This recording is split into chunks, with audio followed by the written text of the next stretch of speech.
今日分享我氣炸魚扒嘅做法。首先喺啲魚度加啲底味，然後喺氣炸嘅時候再加入自己喜歡嘅現成醬汁。做法簡單，魚肉滑溜又美味。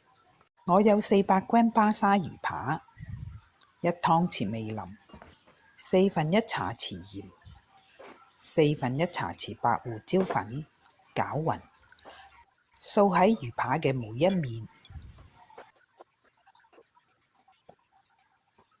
醃15分鐘。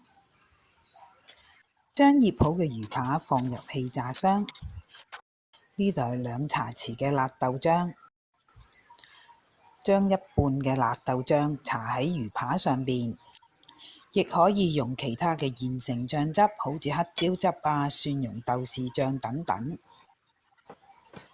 350度華氏，即係攝氏180度，氣炸5分鐘，取出反一反，餘下嘅辣豆醬搽喺魚扒上，